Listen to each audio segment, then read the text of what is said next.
கவிஞர் வைரமுத்து செய்தியாளர்களை சந்திக்கிறார். அந்த காட்சிகளை தற்போது நேரலையில் பார்க்கலாம். அவரது ஆற்றலுக்கும் இனமொழி போராட்டத்திற்கும் அவரது பேரறிவுக்கும் அடையாளமாக இந்த சிலை என்னோடு இருந்து வழிகாட்டும் என்று நான் நம்புகிறேன். இந்த சிலையை எனக்கு வழங்கியதற்காக தளபதி அவர்களுக்கு நன்றி தெரிவித்துக் கொள்கிறேன்.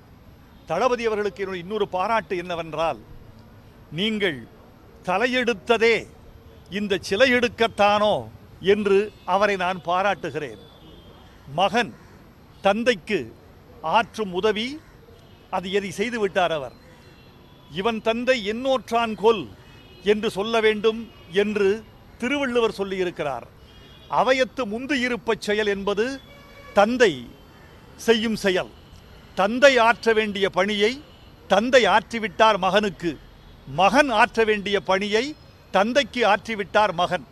இது தமிழ் திருவள்ளுவர் செய்த இலக்கணத்திற்கு தந்தையும் மகனும் இலக்கியமாக திகழ்கிறார்கள்.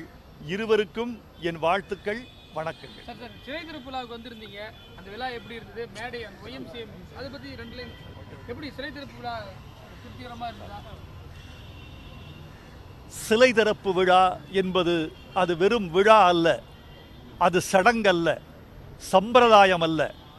அந்த விழா கலைஞரை உயிராக கருதியவர்கள், கலைஞரை இன்னும் நெஞ்சில் சுமந்து கொண்டிருக்கிறவர்கள் அத்தனை பேரின் கண்களிலும் ஈரம் கட்டிய நிகழ்ச்சி அது. அந்த நிகழ்ச்சி என்பது கலைஞருக்கு தளபதி செய்த மிகப்பெரிய வரலாற்று திருப்பணி என்று நான் நினைக்கிறேன். அதுவும் அண்ணாவுக்கு பக்கத்தில் கலைஞரை நிறுத்தி வைத்த அந்த அருஞ்செயலுக்காகவே அவரை நான் கொண்டாடுகிறேன். அண்ணா வேறு, கலைஞர் வேறு அல்ல. மிக முக்கியமாக தமிழர்கள் கவனிக்க வேண்டியது ஒன்று உண்டு.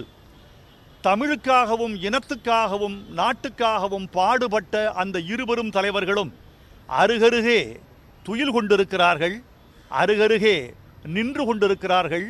தமிழர்களும் இந்த இரண்டு பேரையும் நெஞ்சில் அருகருகே நிறுத்திக் கொள்ள வேண்டும் என்று வேண்டுகிறேன்.